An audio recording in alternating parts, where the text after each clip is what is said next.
Going to do the recording or okay. All right, so it's our pleasure to have Kristen Hendricks this afternoon. She's going to tell us about surgery formulas in involutive Heegaard Floer homology.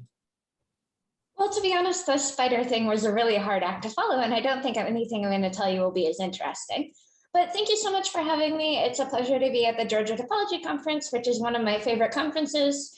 And I'm very excited that in future years, I'll be able to tell people that at least one time I haven't fallen out of a kayak. All right. So today I'm going to tell you about surgery formulas in involutive Heegaard Floer homology and some geometric consequences of same. And before I say anything else, this is all joint work with Jen Hom, Matt Stoffregen, and Ian Zemke. And since what I'm going to tell you comes from 2 recent papers, I put the archive numbers up there so that you can find them more easily later. All right, so what are we going to do? First, we're going to figure out how to hide these meeting controls.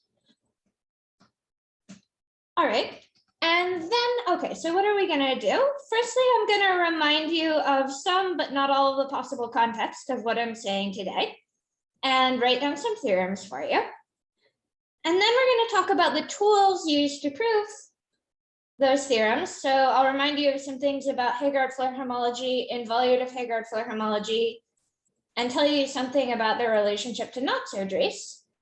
And then 3, we'll do a quick tour of the results, which will involve taking a look at some pretty pictures of chain complexes and trying to get a sense of the flavor of how you'd prove the thing I'm going to explain to you. Okay, so let's start with a little bit of context and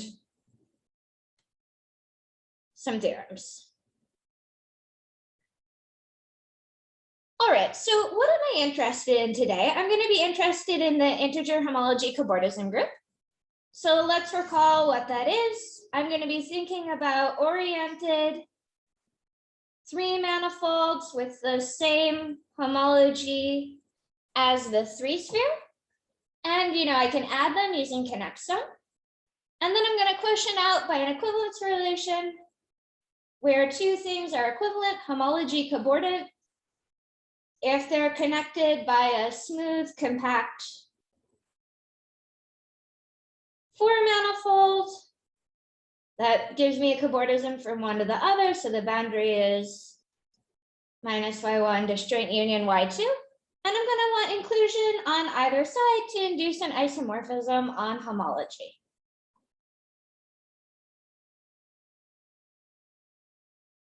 Okay, and having quotiented out by that, I now have a group. The identity is S3. Inverses are given by reversing orientation. It's an easy exercise to check that y connects sum minus y is homology cobordant to S3.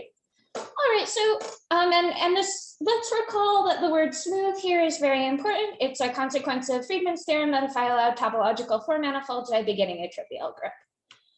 All right, so that 4 manifold there is my excuse for giving this talk in a conference theoretically on 4 manifolds. And as many of you know, there's been lots of development about the structure of this group in recent years. Much of it fueled by Ciprian Manolescu's use of the structure of this group to disprove the triangulation conjecture in dimensions greater than or equal to 5. But today I'm principally interested in the question of when can we represent classes in this group by various kinds of 3 manifolds. So which is to say, under what circumstances are we always homology cobordant to something with property X or property Y or property whatever. So let me just review the history of that question in particular. So one of the oldest results along those lines that I'm aware of is that in 81, Livingston showed that every class in the integer homology cobordism group contains an irreducible representative. So that's sort of thing 1.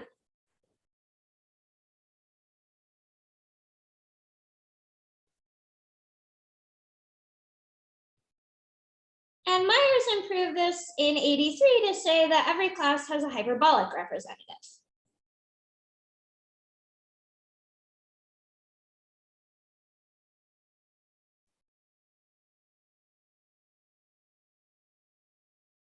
Okay, and in 2020, we learned from Marchetti that every class has a Stein-Fillable representative.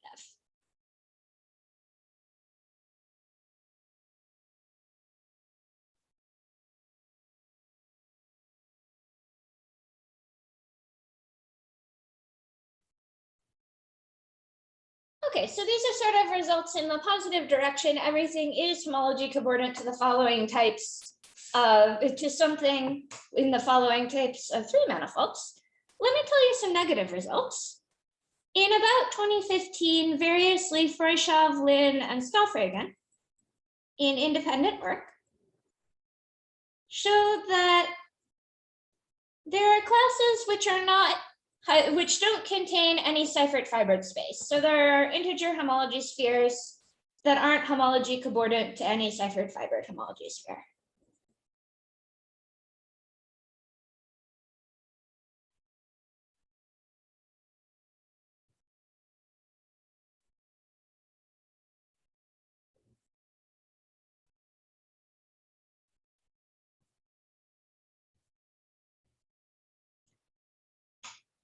Okay, and more recently, this was improved by Nozaki, Sato, and Taniguchi in 2019.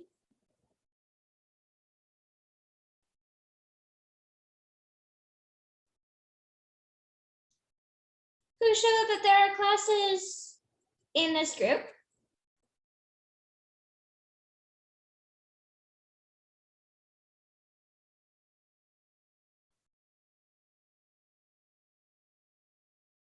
which are not represented by a Seifert fibred space or by a surgery on a knot.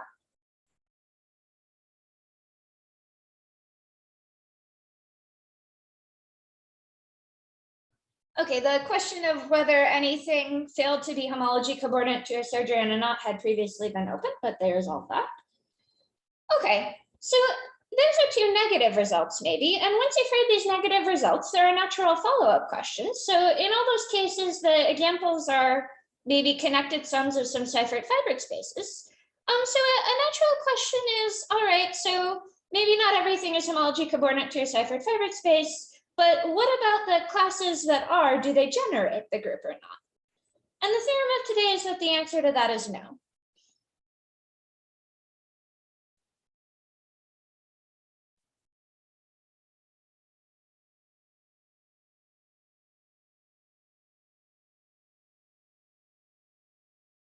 Okay, so the integer homology cobordism group is not generated by the Seifert fibred spaces.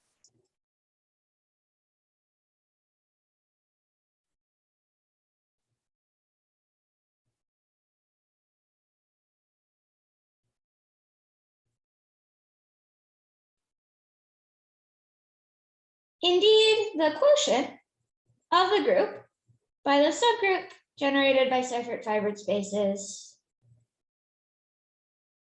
contains a Z infinity subend. Subgroup rather.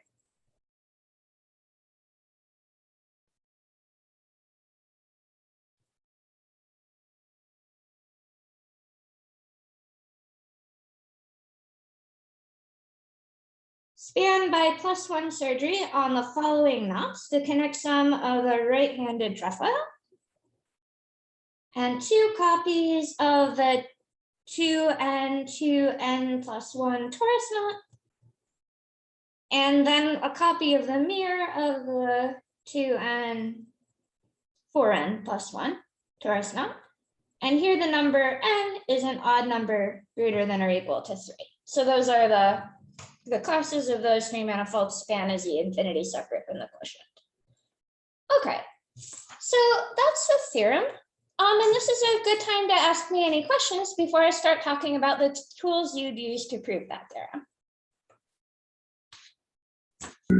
This is a question just to see if I kind of know what's going on. So one way I could imagine trying to prove the first statement in your theorem is to just try to prove that a connected sum of 2 Seifert fibred spaces is homology cobordant to a single Seifert fibred space.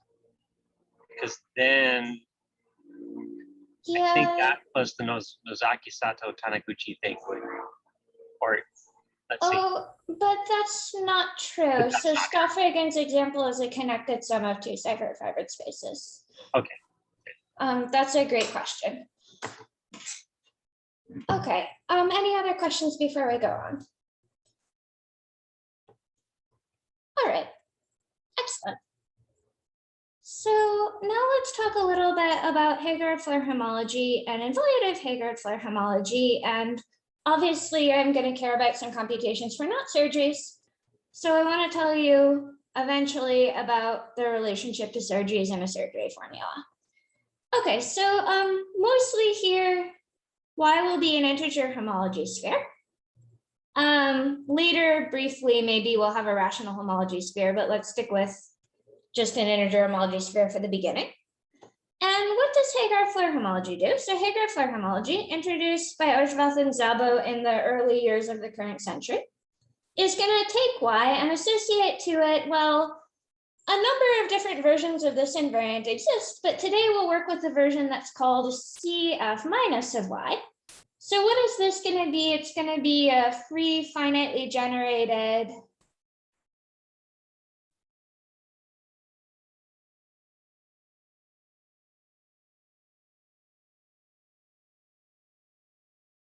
F adjoin U complex, where that's the field of two elements, and that's a variable of degree -2.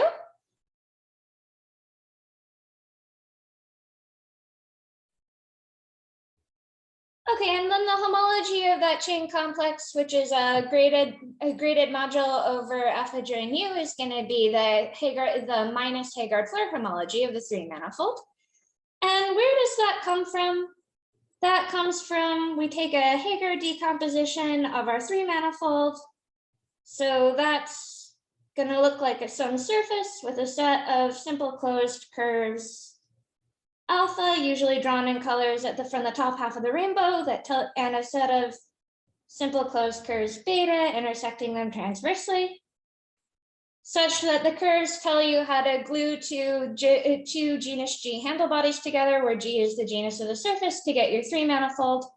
And there's also a base point that one keeps track of. All right, and then the generators of the chain complex are some sets of intersection points between the curves, and the differential counts pseudo-holomorphic curves in an auxiliary symplectic manifold. All right.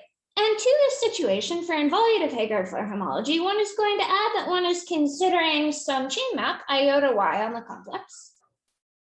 So here iota y squared is chain homotopy equivalent to the identity. And this is some grading preserving chain map.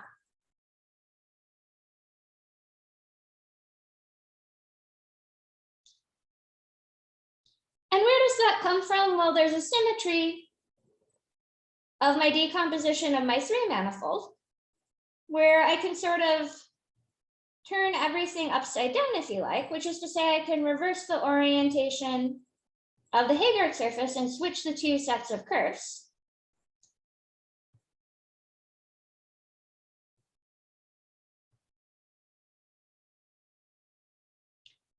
And if I do that, so maybe this will be H and this will be H bar, and then there's some chain complex associated to each Heegaard diagram. If I do that, I get a straight up chain isomorphism, same generators, same differentials, everything maps up between these chain complexes. But of course, they're theoretically different chain complexes. They correspond to different Heegaard decompositions. And then I can pick a path of moves on the diagram that take me back to where I started.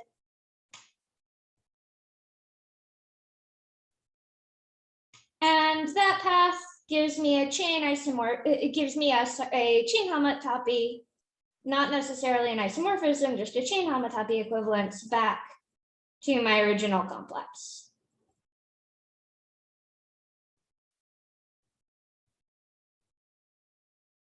Okay, and iota y is the composition of those two maps. And the claim I made that it squares chain homotopy equivalent to the identity is a consequence of naturality results for Heegaard Floer homology due to Yerhush, Thurston, and Zemke. And also, this pair now is an invariant of the three manifold up to equivariant chain homotopy equivalence in an appropriate sense, which we'll talk about in a moment.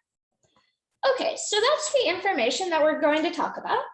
And so this was, consideration of this situation was introduced maybe by me and Ciprian, and then Ian joined us to prove a lot of the properties of this theory. And I'll mention before moving on that one nice property the theory has is it behaves really well with respect to connected sum. So Ojvath and Szabo had shown that to a connected sum, the chain complex you associate is just a tensor product. And we were able to additionally show that the correct involution is just a tensor product of the involutions, which is pretty nice. All right, so that's the basic package. We have a chain complex and we have a grading preserving involution up to homotopy on it.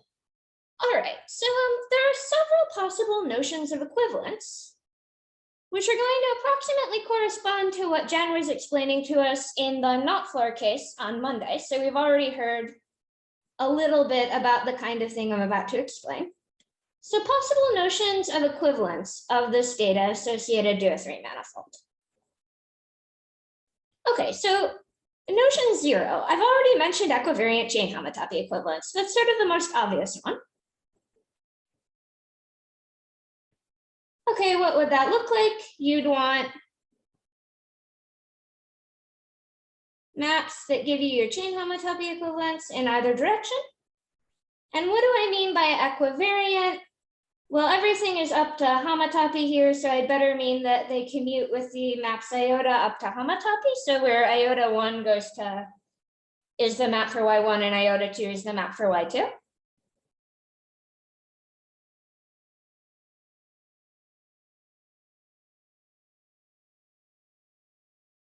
Okay, and at that level of equivalence, you can in particular consider an actual take a homology of some chain complex and get a theory.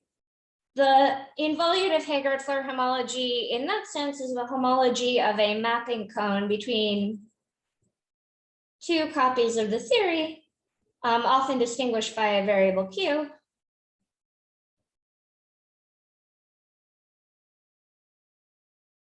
Okay, and I mentioned this because I want to use that symbol later, but this isn't going to turn out to be the notion of equivalence that I want to think of this pair complex, that I want to apply to this pair complex comma involution. The reason for that is that homology cobordism between three manifolds doesn't induce chain homotopy equivalence between the Heegaard Floer groups. It induces some weaker thing. So I'm going to want to study that weaker thing instead. Okay, so we see that this is not an invariant of homology cobordism, and that's bad because today I want to think about homology coborded manifolds.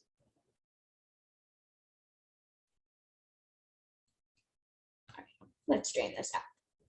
Okay, so this brings us to, let's think about a different notion of equivalence between these complexes. So, and this is going to be called local equivalence.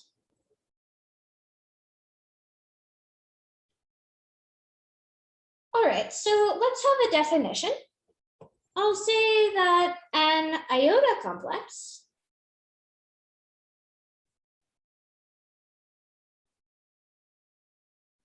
let's say C iota is a pair such as the one we've introduced. So it consists of a free and finitely generated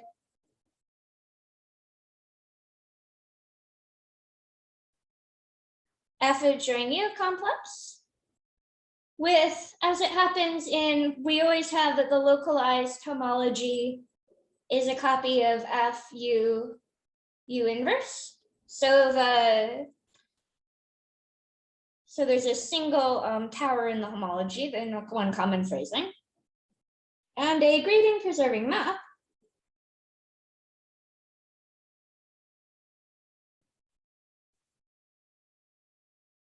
iota. And I want this to be a chain map, and I'm going to write that in a slightly funny way, which will make sense in just a moment. So I want del iota plus iota del to be 0, the chain map condition.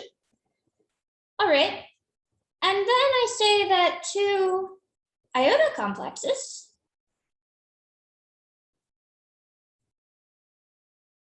are locally equivalent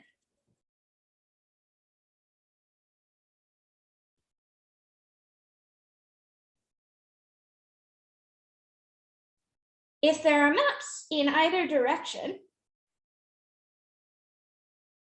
Okay, so these are chain maps, and the condition on them is that they induce isomorphisms on the localized homology.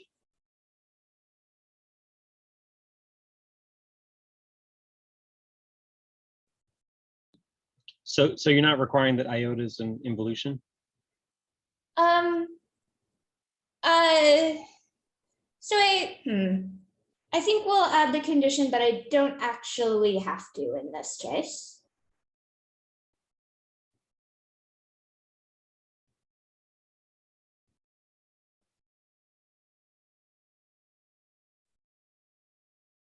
Okay, so an iota squared is an involution up to homotopy, which we're going to write this for where some map H fills that in.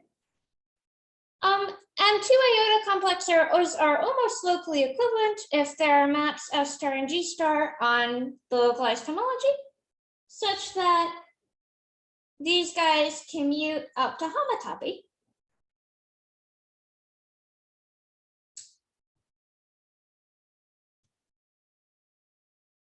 Which we'll write as there are maps F and G, which raise grading by 1, which fill this in to be 0. Remember, I'm over F2, so I don't have to worry about minus signs. Okay, and having done that, so it turns out the homology cobordisms do induce local equivalences between pairs of CF minus of Y iota Y.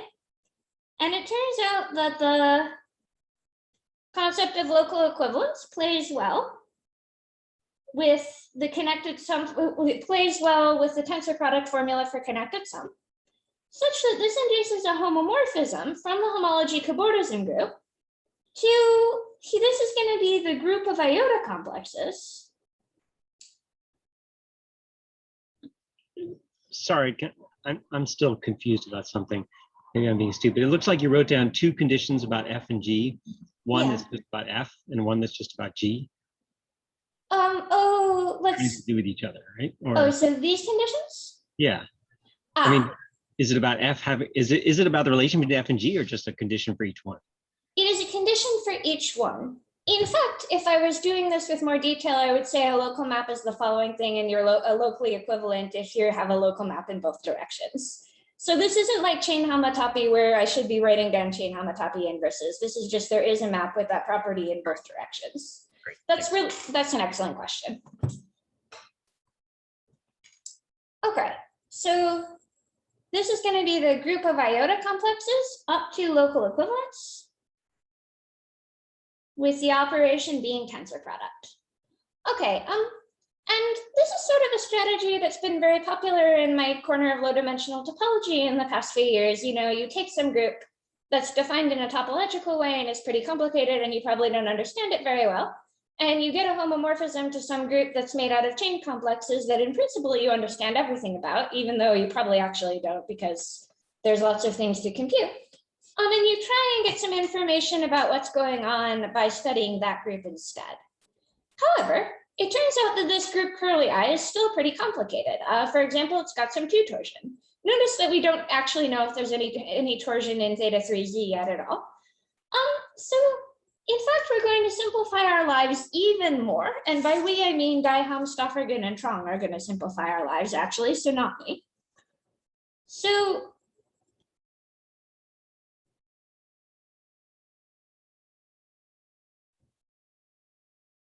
Irving, Jen, Matt, and Lynn, who I think I saw here earlier, introduced a new notion called almost local equivalence, where almost throughout means modulo u. So anything that was previously supposed to be 0 now means in the image of the u variable.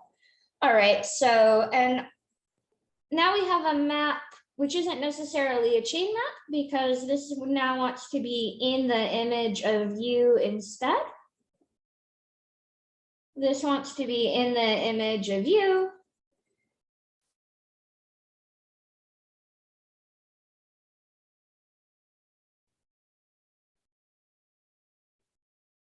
And here we want in the image of u, in the image of u. Okay, so all previous conditions are true except for possibly things that lie in the image of the u variable. And once again, there's a nice tensor product formula that the relationship is compatible with. So we can consider, now we have a homomorphism to the group of almost iota complexes.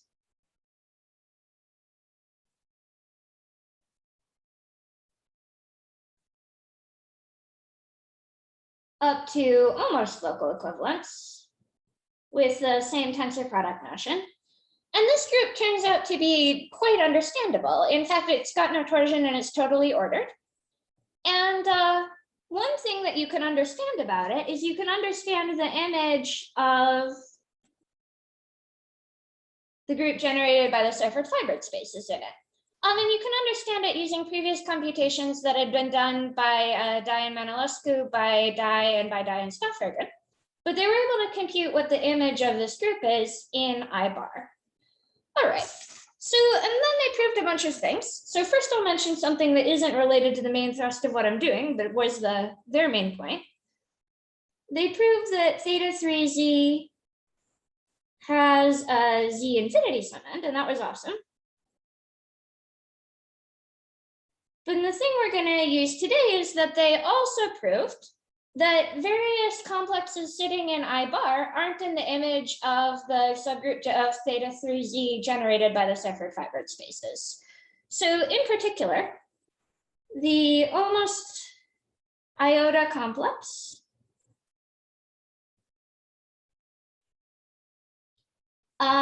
which we'll call Cn, and here n is going to be a natural greater than or equal to 2, which has 5 generators, which we'll call alpha, beta, gamma, delta, and epsilon, and whose differential is the following thing. Differential will look like this. There's a power of u here and a power of u to the n here. That notation is supposed to mean that del beta is u gamma, and del delta is u to the n epsilon. And we'll also include in this picture information about what the map iota bar is. And in fact, it's conventional to write 1 plus iota bar so that you only put in a map where iota bar is something other than the identity. So here, 1 plus iota bar of beta will be alpha. That means iota bar of beta is beta plus alpha in total. And 1 plus iota bar of delta will be gamma, and everything else will just be sent by the identity to iota bar so that 1 plus iota bar on it is 0. Okay, so that's a sort of standard representative way of representing an almost iota complex. And this is not in the image under the homomorphism above, which you can still see, of the subgroup generated by the Seifert fibred spaces. And indeed, a corollary, technically in our paper, but basically just importing the methods they use to prove that theorem. You'll note 2 people are authors in both groups here. So indeed, neither is any sum.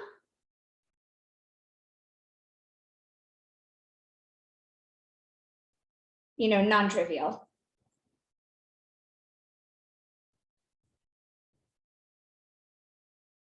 Of the form plus or minus Cn1 plus or minus Cn2,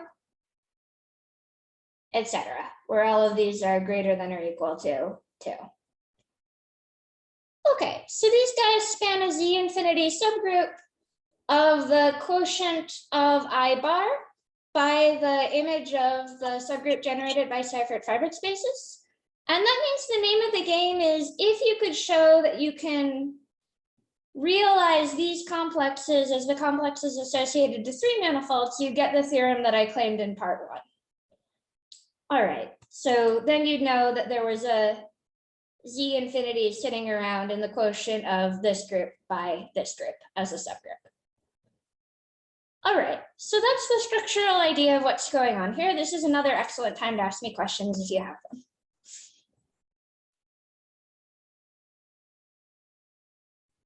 Okay, everyone is presently feeling satisfied?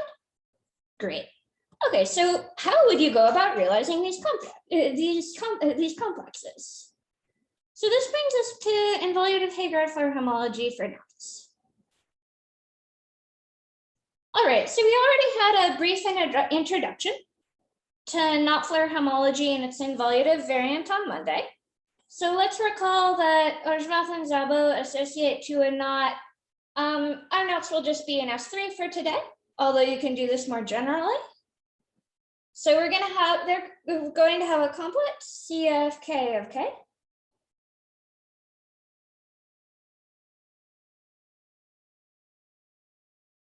And this is going to be some finitely generated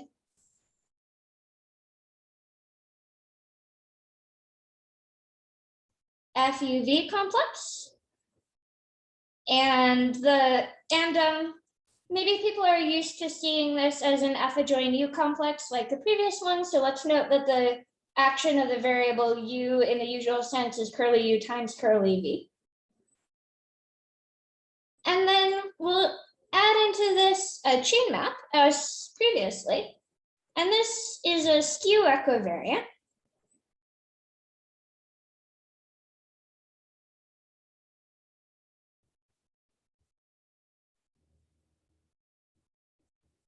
So that means that it commutes up to homotopy, and by commutes, I mean exchanges U and V. That's what the skew means.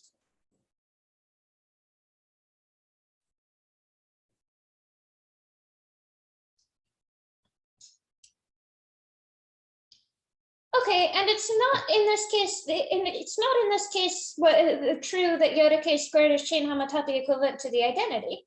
Instead, because we end up moving the base points around our knot, we get the map that in Heegaard Floer homology corresponds to moving a base point around a knot.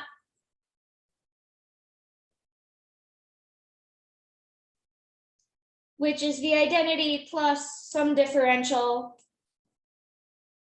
with respect to the two variables. And in a minute, I'm going to do an example so that you know what I mean by that, actually. All right.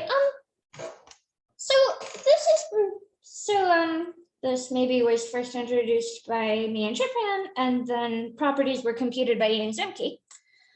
This map is quite hard to compute in general.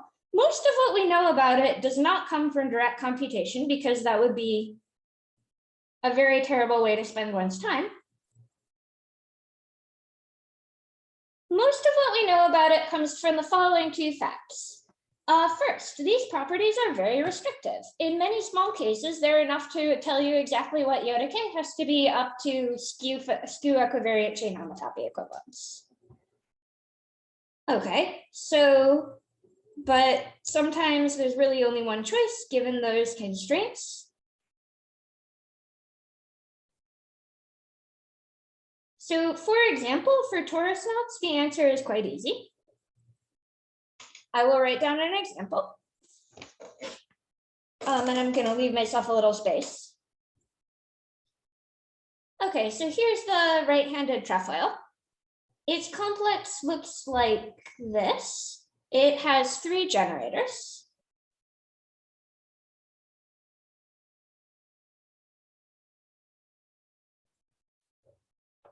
All right, and for this and for any other torus knot, you get a zigzag. This only has one zag, but we'll see more torus knots with more zigzags in a minute. And the reflection and the map iota k is always just reflection across the center line of the page. Nothing interesting really can ever happen because there's not very much going on in the chain complex. So this is rotated 90 degrees from the complexes that Jen drew on Monday, by the way. But also, it is the case that there's a connected sum formula. And the connected sum formula is actually pretty complicated.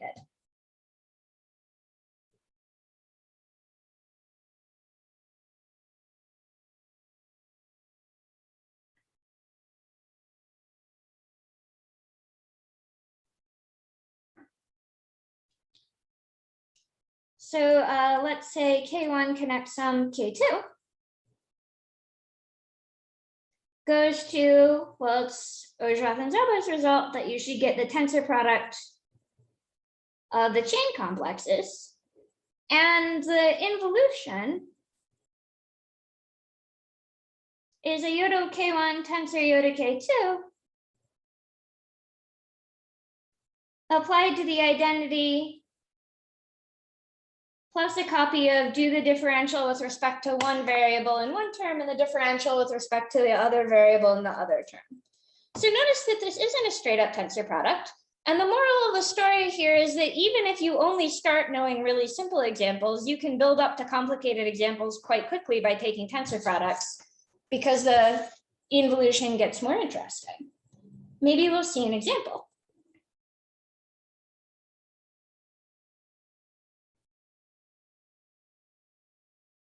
Okay, so let's look at T23 connect sum itself. We started with 3 generators. We should have 9 generators if we take the tensor products of the complexes.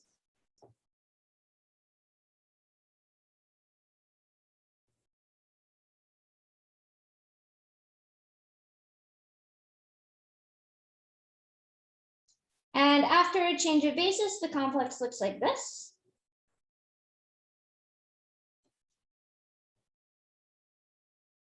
Where here we have the variables that go with the differentials.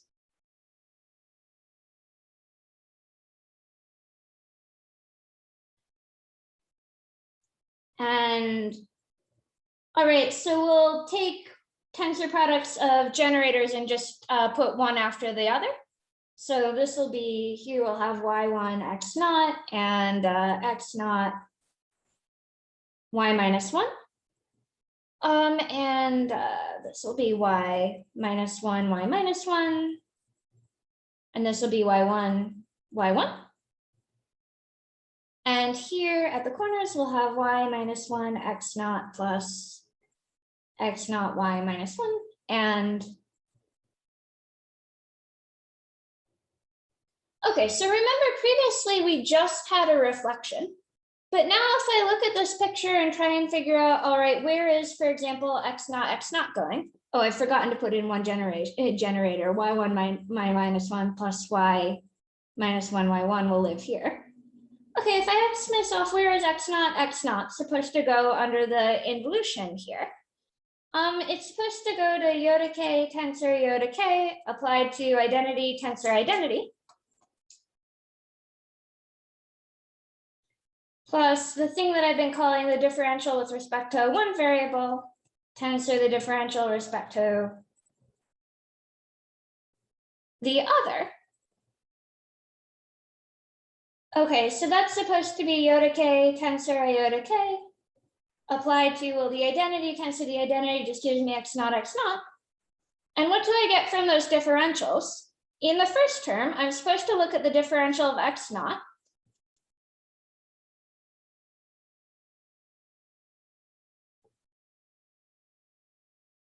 And now I'm going to differentiate that with respect to u, and I'll get a y1. And then in the second term, I'm supposed to differentiate with respect to v, and I'm going to get a y minus 1 out of that, is what that symbol means. And then I apply iota k tensor iota k to that. All right, and I see that my new involution takes x naught to the sum of itself and this generator right here. So we see we're not just a reflection anymore. Something more complicated can be going on. And I guess if you're bored, an exercise is that y1, y minus 1 now goes to itself plus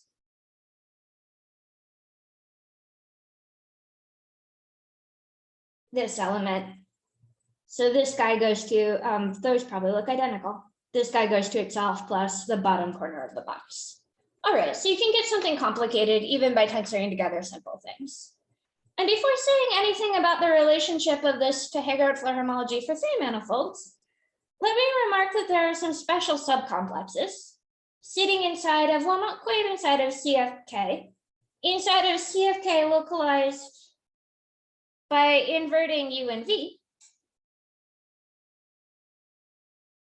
which are generated by monomials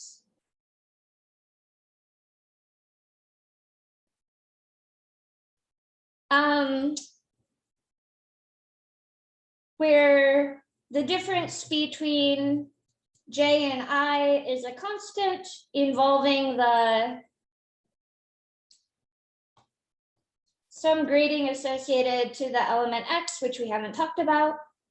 And that we want to have that plus the difference between J and I be a constant. And also similarly, some special subcomplexes.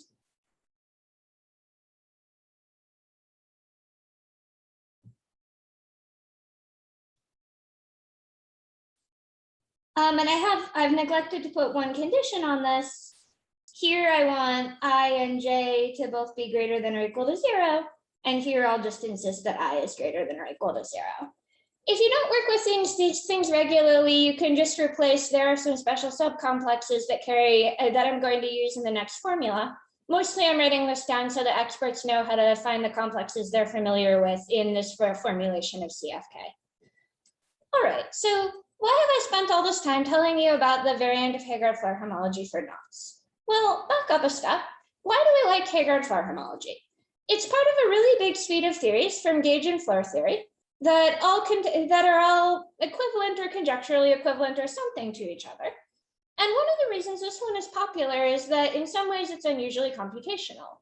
Now, there are a number of reasons that's the case, but one reason that it's sometimes computationally accessible is it has a surgery formula due to Ojroth and Zaba.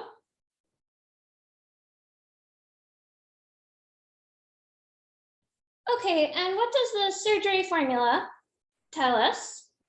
So the Heegaard Floer homology associated to a rational surgery on a knot, so associated to the 3-manifold. And if I'm looking at the Heegaard Floer homology for a 3-manifold, I need to specify in what spin C structure I'm looking at. So this is an element of the set of spin C structures with some standard identification with Z mod PZ on the surgery. And this is determined by the knot Floer homology of the knot and the coefficient P over Q. Okay, and that's a very nice result. And if we could use it to get the involutive Heegaard Floer homology of some manifolds, we'd be very happy. Well, what goes into that result? There are actually sort of 2 technical steps that give you the surgery formula. There is a large surgery formula.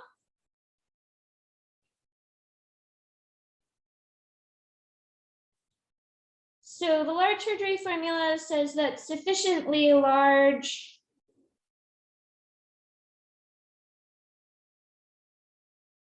for sufficiently large n here sufficiently large means greater than or equal to twice the genus of the knot minus 1. I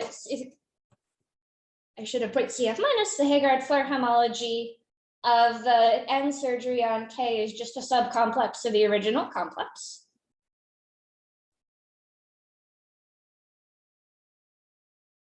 And then there's also some exact triangle involving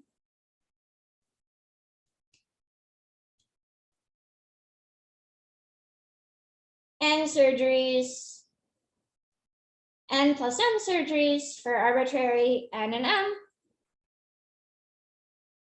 and a twisted variant of Heegaard Floer homology. I think I just wanted this to be S3.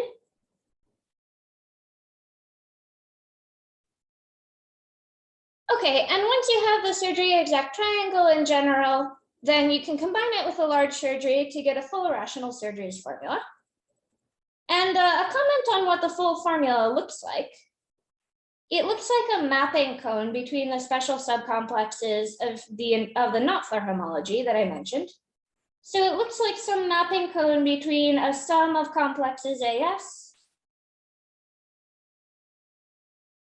and a sum of complexes BS. And I'm maybe not going to tell you exactly what the sums are right now. They're determined by P and Q. Instead, maybe I'll draw an example of what's going on here. So here's what one surgery ends up looking like.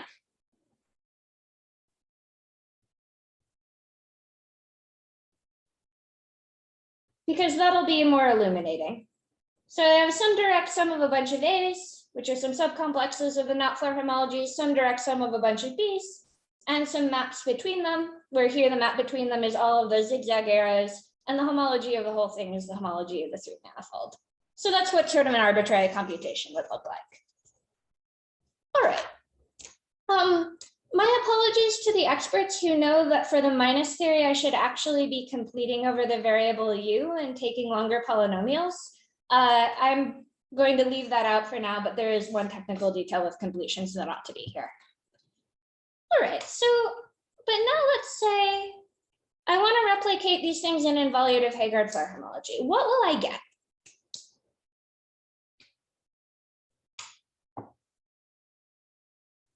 Well, a long time ago, Ciprian and I proved there was a large surgery formula.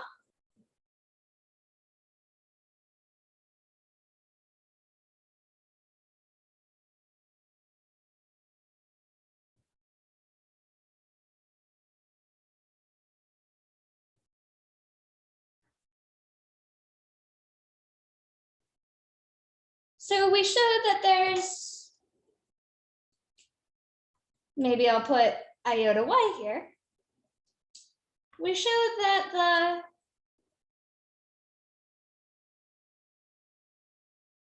the involutive Heegaard Floer homology, which is to say complex together with the map iota, is in the 0 spin C structure, which corresponds to a spin structure, which is particularly interesting from the point of view of involutive Heegaard Floer homology, is equivariantly chain homotopy equivalent to A0 minus with the map iota k, which preserves A0 minus.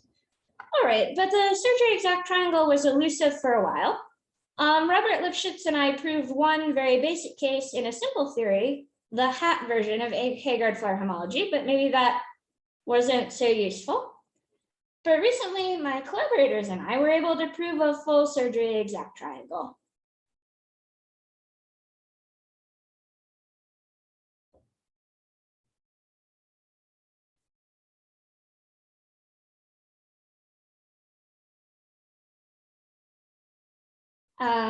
So maybe I want to keep these just surgeries in S3.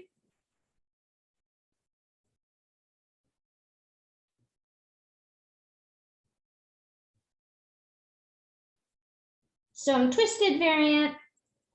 The twisted variant may or may not be exactly what you think it is if you're used to this. It turns out the involutive twisted invariant is not quite the obvious thing. And then from that, you can get a surgery formula. All right, pause. What do we mean by a surgery formula? Well, what one wants is to end up knowing that the mapping cone formula for the mapping code formula for the Heegaard Floer homology of a surgery, really you want to end up saying, and I've figured out what involution to put in on that chain complex in order to have the right iota complex, right? That's sort of what a surgery formula ought to look like. It ought to look like, now I have an involution on this complex and I can go about my day. Okay, well, let me tell you what we start with and how you actually get there. We start with the map iota k. And if you trace through exactly what I told you with the A's are, you'll come to the conclusion that iota k preserves A0, and up to maybe fiddling with the powers of u, it switches AS and A minus S, and up to composing with some other standard map that interchanges the two variables, it switches B1 and B0. So there's definitely some total map up here, iota A, and some total map down here, iota B, such that these guys commute up to homotopy with D. So maybe, D iota A plus iota B, D, chain homotopy equivalent to 0. Turns out if you want to assemble a chain map on the mapping cone, you need H2. So the thing that's even to get a chain map, your map is going to have to be iota A, iota B, and then H goes from A to B, so it goes in this one. Always have to think about the matrix. And even if you can define an H, and even if you know H, you have to worry about whether you've gotten some kind of canonical data. And also you have to worry about whether that even squares to something chain homotopy equivalent to the identity. But I claim that we can totally find an H with that property, and it's appropriately canonical such that we have a mapping cone.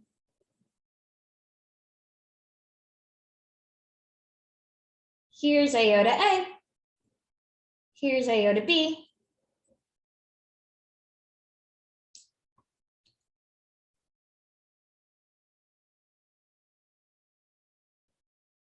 And here's the map H that makes the diagram homotopy commute, and that turns into this formula, and that's actually the correct iota, and that's actually the correct iota complex for the 3 manifold. All right, at this point, everyone is full of despair because I told you you have to have this extra map H you've never heard of. And I will mention that for K inside S3, H is determined by CFK. Well, that's good.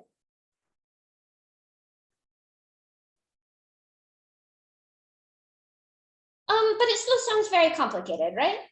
All right, so what's going to save us now is I don't really care about this complex. I care about this complex up to local equivalence. And up to local equivalence, the answer is very easy. So that looks very complicated, but it turns out that for not in S3, which is what we'll care about right now, there's quite a simple formula for this complex up to local equivalence. And I'll just write down the version that's true for one surgery so that, and then tell you that more generally you can do it for any rational surgery. This is locally equivalent to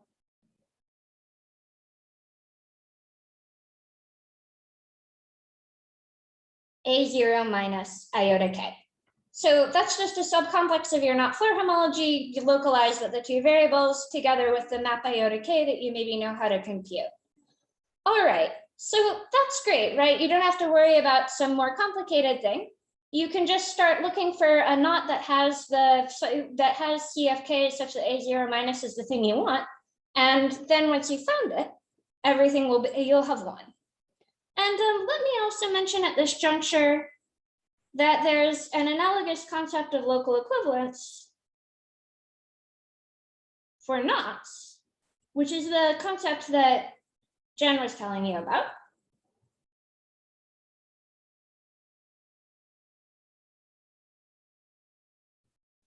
Such that, you know, if I have iota K locally equivalent CFKs,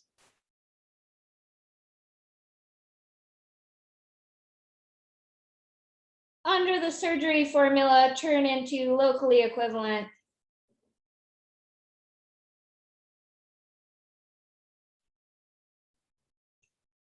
A0 minus iota Ks. All right, so if you only care about complexes up to local equivalence, you can be doing local equivalence on your knot complex and then just take the surgery at the very end once you've, say, taken all the tensor products you want to. All right, and once one does that, one can go looking for examples. And in my remaining 2 or 3 minutes, let's have a quick look at some examples. All right, so results. Remember, n is going to be greater than or equal to 3 and odd. We'll start with Cn is the complex for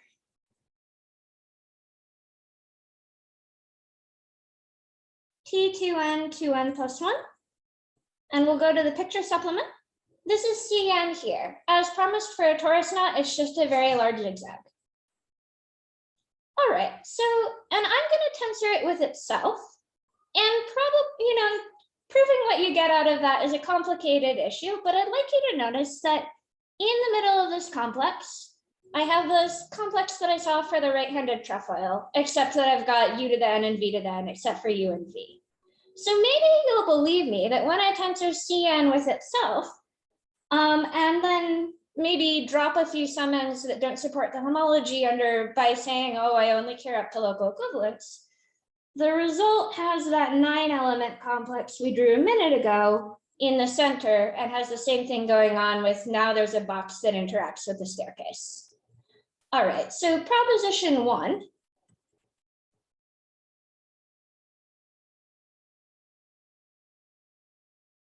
Is that Cn tensor Cn is this locally equivalent to yn. And now dn will be the complex for t 2n 4n plus 1 to the picture supplement. All right, so Cn tensor Cn becomes this complex Yn, and which looks like a box and a staircase. And it turns out that Dn is exactly that staircase. Same length, same powers of u and v on the errors, etc. And so this is going to sound a little bit magical, but if I tensor Yn by minus Vn, that has the effect of just canceling the two staircases and leaving us with this 5-element box. Actually, as I say that, I notice it sounds less magical, you know, in the absence of ever having done these tensor products than it probably does if you've done them. Perhaps there's a slope of how plausible it sounds. So the proposition 2 is that if I take Dn minus Dn tensor Yn, the staircases cancel out and I'm left with a 5-element box.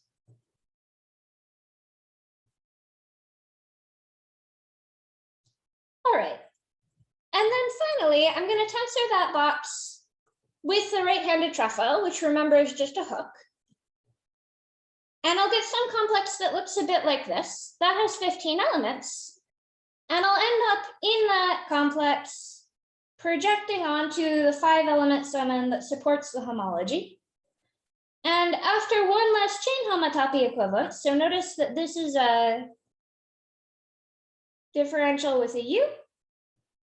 This is a differential with a u and minus 1. And after a very small amount of fiddling, we can guarantee that the 1 plus iota bar is exactly the maps that connect the remaining generators. So one extracts the complex Cn out of this.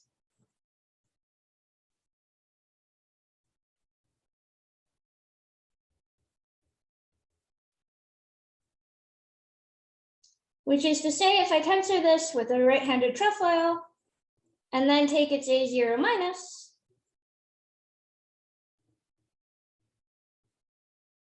that's the complex, actually Cn minus 1. Did I write the correct thing?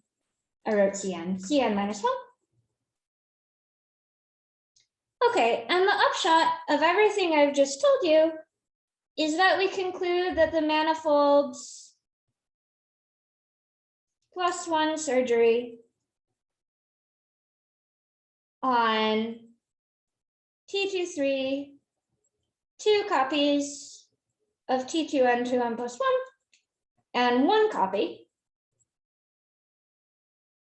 of T2n 4n plus 1 with its, well, I don't need the iota k anymore, I'm not in iota complex land, generate a Z infinity in the integer homology cobordism group, quotient the group generated by the Seifert fibred spaces. Okay, so that was just to give you a taste of what the actual work of looking for the examples looks like. And now I think I've finished my hour, and also I'm out of things to say, so that's convenient. Thank you all so much for your attention.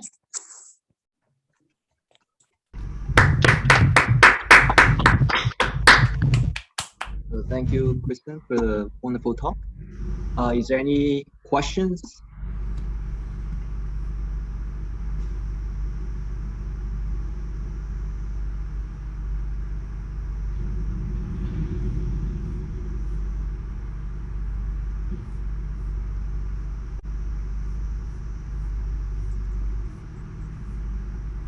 Okay. If there's no questions on the record, then let's thank Kristen again, and we can still talk more in the tea break. So yeah, let's thank the speaker again.